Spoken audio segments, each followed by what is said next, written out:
We are live, and I didn't know it. So I'm glad the microphone wasn't that hot. But good morning, and thanks for joining us for this special interview. Known as much for the close bond of their more than 8.5 million members worldwide as they are for knocking on doors, Jehovah's Witnesses are doing something this week that they haven't done in more than 2 years. They've returned to in-person meetings. They've opened the doors to their kingdom halls as they also prepare to observe the memorial of the death of Jesus Christ. But before we introduce our special guest, we want to alert our viewers that the historic vote to confirm Judge Ketanji Brown Jackson to the U.S. Supreme Court is expected to take place at 1:45 p.m. Eastern today. We invite you to join us over at YouTube, our YouTube channel at Let It Be Known, Black Press USA NNPA, where we will bring you live coverage of that history-making event. So stay tuned as Judge Jackson makes history as the first Black woman to ascend to the nation's highest court. Also tune in tomorrow at 7:30 a.m. Eastern for our regularly scheduled Let It Be Known broadcast as we update the day's headlines, including Tiger Woods' unbelievable return to the Masters. He just got underway, and I will tell you that after one hole, he is on par. He shot a par on the first hole, his first tournament back at the Masters since that horrific accident a year ago in which he feared he would become an amputee. Also, Major League Baseball opens today. Its season is honoring the 75th anniversary of Jackie Robinson breaking the color line with the Brooklyn Dodgers. But now, Jehovah's Witnesses are back, and the hugs, smiles, and singing was almost surreal. Let's introduce the U.S. spokesperson for the Jehovah's Witnesses, Robert Hendriks. Good morning, Robert Hendriks. Good morning, Stacy. Thanks for having me. Thanks for being here. As I said at the top, and we've seen videos everywhere, the smiles, the hugs. I'm going to start there. What was it like to be back in in-person meetings? For me, I had the privilege of being down with my parents in Florida. And to give the first in-person talk at their meeting was a great pleasure and a privilege for me. And to experience with them the excitement of being back together. There were tears, there were lots of hugs, there was really a sense of joy that we are in a different place now. We feel like we're moving ahead at a very special time in our year as well, because it comes at a perfect time with a special talk, a special lecture that's really global. And also our memorial, the Memorial of Christ's death, which is coming up on April 15th. Yeah, for the first time in more than 2 years, you've begun in-person meetings. Tell us, now you told us, you gave us a little bit of an overview there, but the reaction of folks, I mean, as you take in the reactions from congregations around the country and around the globe, what's that been like? Well, I think it started out with a shock, because I think most of us didn't know it was coming. It's been over 2 years. We've been very productive. There was no real need to get back. There was no driving need. Unlike many churches, we don't take collections at our meetings, and we don't have a paid clergy. Everybody's a volunteer. Our meeting places are simple. So though all of those factors that went into other churches moving forward with worship services in person, they really weren't a part of us. In fact, we hadn't lost membership in the 2 years globally. We've had 400,000 new ones be baptized as Jehovah's Witnesses. In the United States alone, in the last year, a 3% increase. So our meeting attendance was outstanding. It was excess of 1.5 million. We only have a fewer than 1.3 million Jehovah's Witnesses in the United States. So, but clearly there was something that was needed. You get to a point where we talk about Zoom fatigue, but also the fact that you want to be a part of each other's lives again. You need that we need as human beings, we need that touch. We need to see each other. And so the organization felt like this was the time. We have put the pandemic is not quite behind us.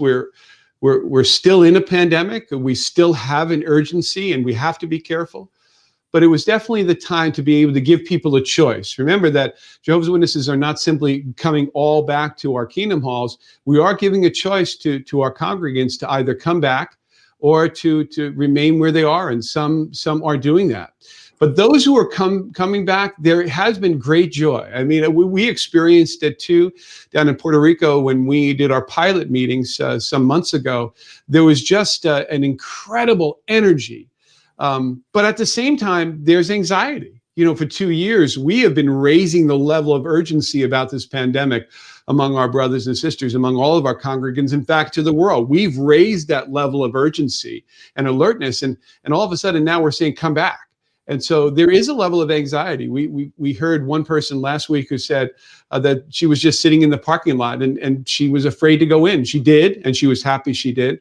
That happened also in Puerto Rico. We interviewed a young sister, late 20s, who said, you know, I came here, I wanted to come, I sat in the parking lot, I was scared, I prayed, I went in, and she said, after that, I never want to leave. And I think that level of anxiety and fear, it kind of melts away, especially because we're taking protocols in the Kingdom Hall.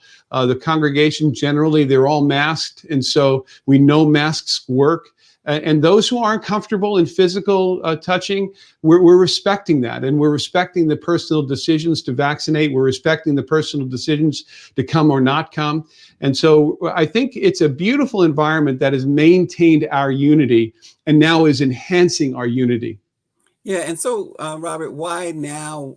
Some say, why did it take so long? We saw other groups open up. We saw other businesses obviously open up, and certainly religious institutions. Why now? And you know, why did it take so long? Why now? Let's go back to what you said about businesses opening up.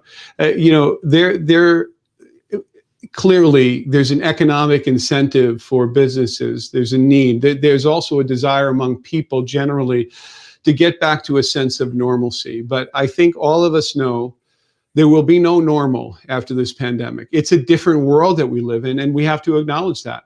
But 2 years ago, when we shut down our kingdom halls, when we shut down our public ministry and suspended it and went to a virtual format, it was very clear that people were in danger. That getting the COVID-19 was almost like a death sentence in the beginning, especially for those in the New York area, Washington, southern, the Gulf area in Texas and in parts of California. And so today it's very, very different. We've gone through 2 variants. Many churches opened up this summer before the Delta variant, and then the Delta variant was absolutely deadly. But then many opened up after the Delta variant receded in the summer. We did some testing with a few congregations in Puerto Rico and Connecticut, but we resisted opening up at the time. And in January, we were seeing 1 million cases a day, and translating to the highest hospitalizations ever in the 2 years of the COVID-19. So I think it's pretty clear why we didn't open up for the first 2 years. It was in fact very wise looking back. Our timing is outstanding. And when you look back, what's the difference between today and 2 years ago? One, we understand, and we all understand, not only us as an organization, but people understand COVID-19 a lot better than we did before. When we didn't know whether it was even airborne, we know it's airborne. We have vaccines, we have boosters. Vaccines work, boosters work. We recognize that. So now a person can actually take a personal responsibility and say, I'll take it or not. I'll have the added protection or not. We know that masks work. And we know that this disease is airborne. So, and we also know individually that not all masks are created equal, that there are masks that are better than others. We also have the ability now to have therapeutics. There's antivirals on the market. Well, if we get something, we can get a prescription and get an antiviral. It can mitigate the damage of the disease, even if we haven't been boosted or vaccinated. And finally, 2 years ago, we didn't have the option to go to a hybrid format. we went right to Zoom, we went right to virtual, but we didn't have the option to say come or not come. Today, we've equipped our Kingdom Halls. We have the health protocol. We have the equipment to be able to not only have live in-person meetings, but simultaneously have that meeting also be distributed to those on video conferencing and virtual technology using Zoom. And while many churches have for years used Facebook and YouTube, Jehovah's Witnesses are very different with our meetings. They're discussion based. And we're very close. We want to see people. So it's not just about sending out a live stream so that people can see us. We want to see them. It's not about just sending out a signal so that they can hear us. We want to hear them. We want to hear their discussions, their praise to Jehovah and Jesus, their personal expressions. And then we want to break out with them in small groups so that we don't lose that small congregation feel, that family atmosphere. We can do all of that now, and we're at a different point in the disease. We also recognize, Stacy, that it's not over. And so we have to remain vigilant. And we're not minimizing where we are in the state of the pandemic, but we're recognizing that we're in a very, very different place 2 years hence. Yeah, and how is it possible that you have remained united as a global organization with more than 120,000 congregations in 239 countries, especially given the challenges of the last 2 years?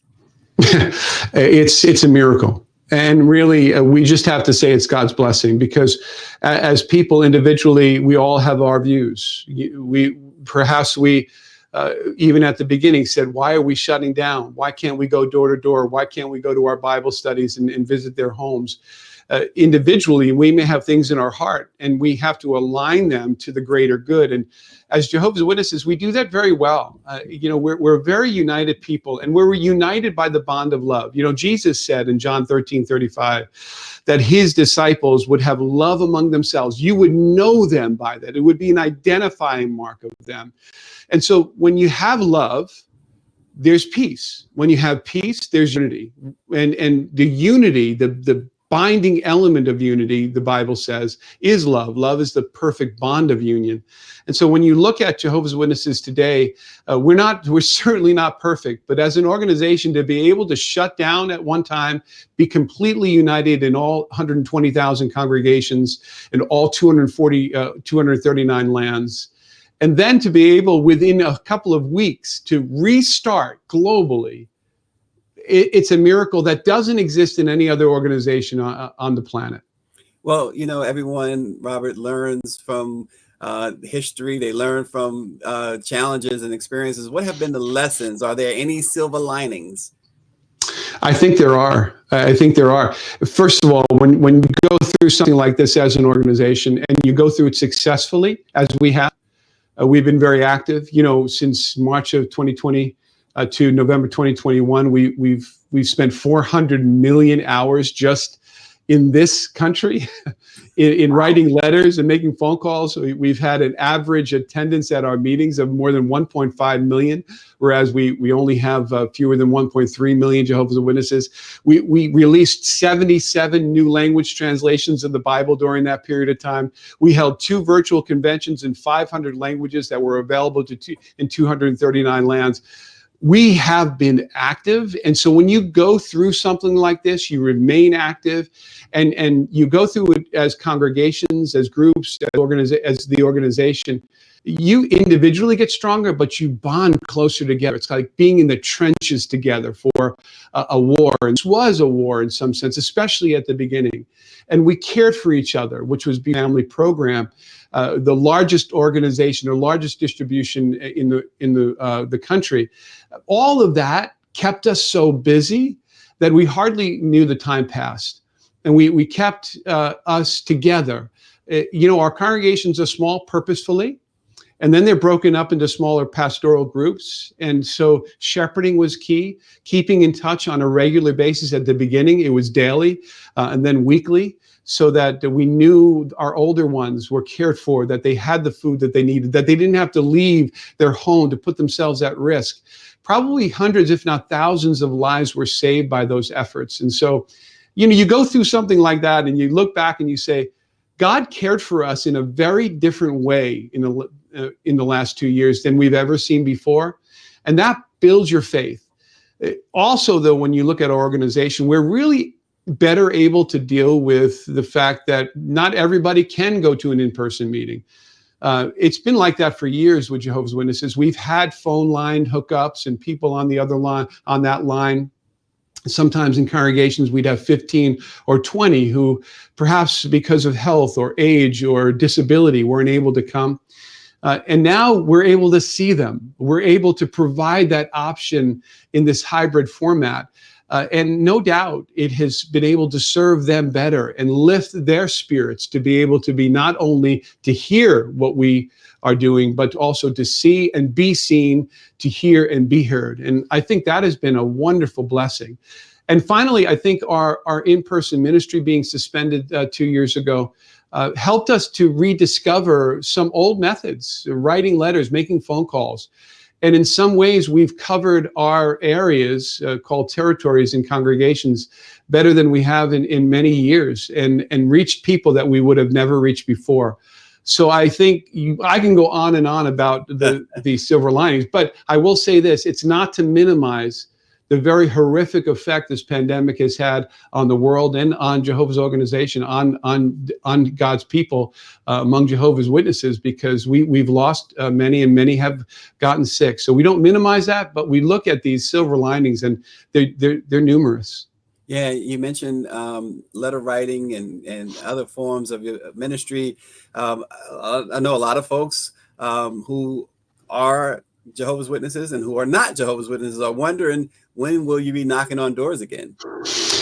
Well, that's a very different question than going back to meetings. And let's just explain the difference. It's kind of obvious. We're saying to our congregants, make the choice. We would like you to come. In fact, the organization has said it's our earnest desire to be together in person, especially for our special talk and memorial. But we recognize too that some are not going to be in a position to do that for whatever reason. Maybe they're fearful. Maybe they're immunocompromised. Maybe they're not quite ready to go to an in-person meeting. So we're providing that choice. And so a congregant, a meeting attender, can make a choice. When we start knocking on doors, our neighbors aren't going to be able to make a choice. Now, that's scriptural. Acts 20:20 says we go from door to door, house to house. And Jesus went from village to village, city to city, town to town. And so we're doing what we are being told to do. But at this point, probably knocking on a door in many communities, it's not something that is going to be welcome at the moment. And so we'll progressively make that decision, no doubt. There's a lot of things we can do in person that we're not doing now. We can do in-person Bible studies, which we're doing virtually now. So that's an invitation by somebody to come and visit them on a weekly basis at no cost to them. So that may start up at some point. We have cart witnessing, right? We may see our carts again in major cities around the world, and in towns and rail stations in all of the United States. We may also be able to go to somebody's home that has shown interest.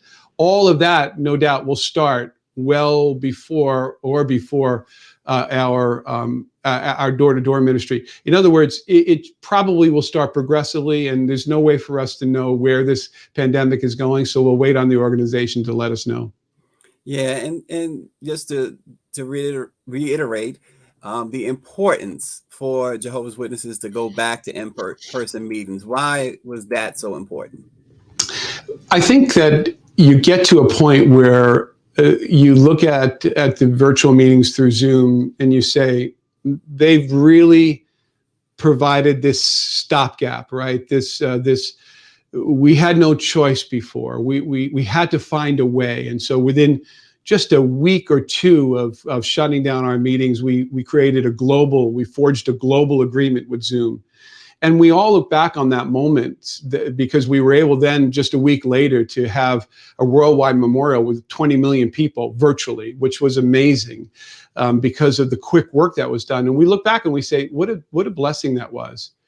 But now, 2 years later, we look at it and we say, we can't be complacent.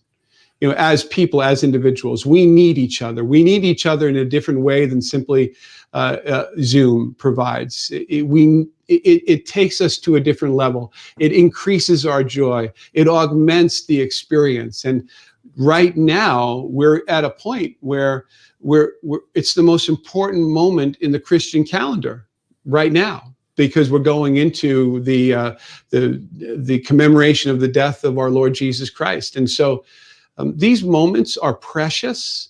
Being together is a blessing and a privilege. And so being able to do it again really is something that was necessary. And we're confident that the timing as an organization, as individuals, is right on time. Yeah, I want to get more into the commemoration of the death of Jesus Christ in a moment, but adjusting to the struggles of COVID-19, folks, it's peeled back the layers of many, many organizations, individuals as well. But what has it revealed about Jehovah's Witnesses? I think it's revealed that we're very flexible, not only as people, but also as an organization. I think when we first heard as individuals, now I grew up in a Jehovah's Witness family, made my dedication when I was 15. When we first heard the ministry is shutting down, our meetings are being suspended, our conventions, in-person conventions are being suspended. These are three signatures of our worship, of who we are. They're in our DNA. Being a witness, you can't be a witness without testifying. We testify from door to door. We testify person to person. Our congregations remain small because we want to be a family. What family doesn't see each other? Well, that changed during the pandemic. And I think what it showed us is that we can still not only just survive, which I think a lot of people just kind of survived, but we thrived as an organization. So it's flexibility, it's resilience as an organization and as people. It's also unity in a far different way than we've seen in the past, because we were all tested. What will our obedience be? How will we do this collectively? And are we all, even if our personal preferences want us back in our in-person ministry or meetings, we needed to put our principles, our Bible principles, ahead of our preferences, and we've done that. And you can speak to that. You can, for years, we say we love our neighbor, we love life, the sacredness of life. But then to be able to make decisions that are historic, unprecedented for this organization, that really are based on those principles, really shows that this organization doesn't just talk it, but we walk it. And I think that is not only reflected organization-wide in 239 lands, but also as individuals. I'm proud of not just being a part of this organization, but the people in it who have joyfully endured the last 2 years. Yeah, now you have began a couple of weeks back or so, a special campaign to invite your neighbors and many people to the commemoration of the death of Jesus Christ. Why? First of all, why is that so important that even non-Jehovah's Witnesses attend? And give us some information, what day, time, whatever information you can provide on that. I'll start with the day and time. It's April 15th all over the world. And it is after sundown. So it will be a different time in your location, but it will definitely be probably after 7 o'clock in the evening, because that's when the Jewish day starts. So I'll start with that it is available in venues, in kingdom halls all around the world. You can just go to jw.org. The memorial invitation will be right there. Find your place where you can come, and we welcome you. Why is it so important, though? That's really the key question. And probably very few people know this, even Christians. Luke 22:19 and 20. Jesus finished the Passover celebration with his apostles. Apparently, he dismissed Judas, the rebel apostle, and he made a special commemoration for the 11 faithful ones. And he said to them, he passed the cup and he passed the bread. Those were elements of the Passover meal that were left. And he said, keep doing this in remembrance of me. And so it's the only command of a holy day on the Christian calendar.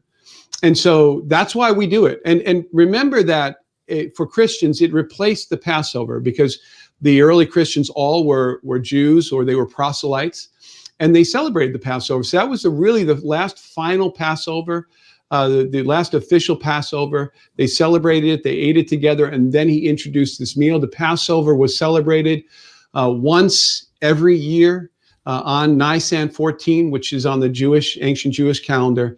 And so Jehovah's Witnesses for the past more than 100 years have actually celebrated or commemorated his death on that very day, the very day he died. And so this year it will be April 15th. You'll notice there's a full moon in the sky. They went by the lunar calendar back in Jewish times, and we count 14 days from the new moon, and that's where we get to Nisan 14. So we start it in the evening. Of course, Jesus celebrated the Passover, and then introduced this meal probably later in that evening.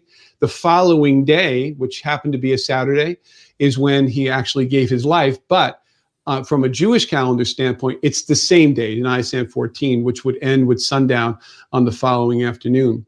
So when we look back, we want to feel that moment. We want to commemorate that moment.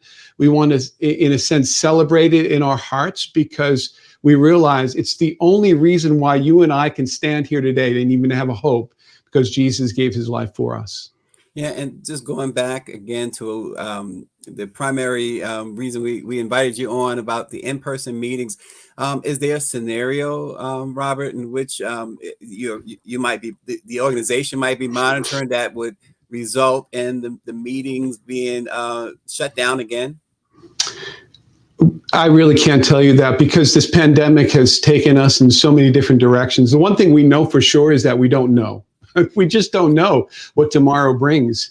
But I think, again, we're in a very, very different place. So what we have seen is that there have been some outbreaks among congregants. And so where there is an outbreak, meetings may be postponed or suspended, in-person meetings on an individual congregation basis, and then and just resuming their meetings virtually. So I don't think that we see in the future a complete shutdown of our meetings or ministry. But the one thing we've learned is that we've been surprised at every corner of this pandemic.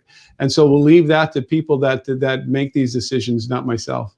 And again, keeping with that theme of in-person meetings, I know you discussed it earlier. Just to reiterate, any mask mandates, any social distancing mandates, what happens at a Kingdom Hall? So outsiders who might be interested in going, what could they expect as far as protocols? Well, our protocols are going to be to make sure that Kingdom Hall is clean and healthy environment. So we have prepared them. We've prepared them not only with the technology to do a hybrid meeting, but many of our Kingdom Halls have been prepared with touchless faucets. We definitely have hand sanitizers. We have before and after meeting protocols for cleaning touch surfaces, and making sure that those protocols are in place so that is a clean environment and a healthy environment. So that's what we're doing with our Kingdom Halls. But we're also following government regulations. Jehovah's Witnesses are law-abiding, and we never saw the government regulations as onerous or as something we couldn't keep. So if there is a regulation in place for meeting in person around the world, we'll follow that regulation. Right now, in most of the United States, we are allowed to meet in groups, and social distancing is not necessary. Therefore, we're not mandating it either. We're not mandating social distancing.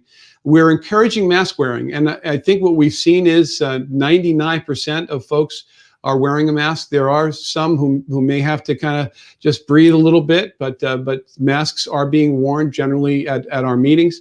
There's no vaccine mandate. And so even though vaccines are protective, we're leaving that to the individual.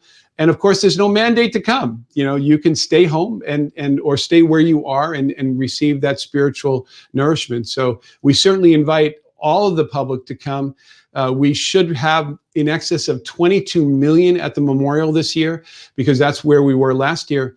And interestingly, in the United States, it's going to be somewhere in the area of 1 out of 100, every 134 people in the United States will be attending our memorial.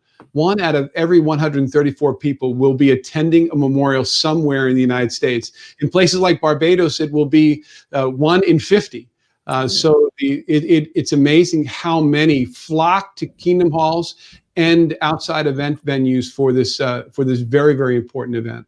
And before we let you go, obviously, you mentioned the public being invited, if they'd like to attend, who do they contact? Where do they go?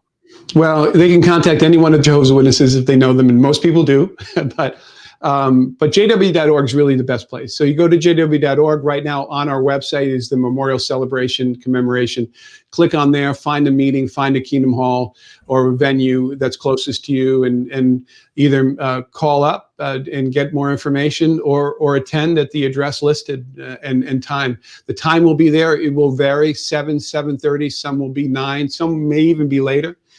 Because we have to get them all in on that short evening, which starts at sundown. So we really welcome any to attend any one of these commemorations around the world. Yeah, and just for all the viewers, we use different channels today. So if anyone missed this, we'll make sure to make it even more available, widely available shortly. But thank you so much for joining us. Robert Hendriks, it is always a privilege to talk with you. Always good to hear these updates that you've been providing everyone with. And I know that there's something else coming up. Before I let you go, Marshall Custis mentioned the special talk. Mm-hmm. Yeah. So this Sunday, we're live. So I'm sure for those who are live this Sunday, we'll be holding in most congregations around the world on April 10th, a special lecture entitled, "Where Can You Find Real Hope?" And, it's a beautiful talk. It's simple, but it talks about why has God allowed suffering? It goes into Romans chapter 8 and how God has subjected mankind to futility. It uses that term. Why? What was his reason? What hope is there? And why can we count on that hope? And it focuses on the kingdom hope that many have prayed for millennia of time. So it's a very powerful talk, and it's worth coming to. That it's a good 30 minutes to spend thinking about why we can, even in this dark time, have hope for the future. Wow. Well, sounds exciting. And thank you so much again, Robert Hendriks, the U.S. spokesperson for the Jehovah's Witnesses. Don't forget to join us this afternoon, 1:30, a very special broadcast. Let It Be Known will bring you live the confirmation of Judge Ketanji Brown Jackson. Of course, I'm keeping my eye on the Masters. Tiger Woods is, I'm told, at even par through 2 holes today in his comeback. Thanks, everyone, for joining us. Join us again tomorrow morning as well on our regularly scheduled broadcast at 7:30 a.m. Eastern Time on the Let It Be Known channels. Thank you so much.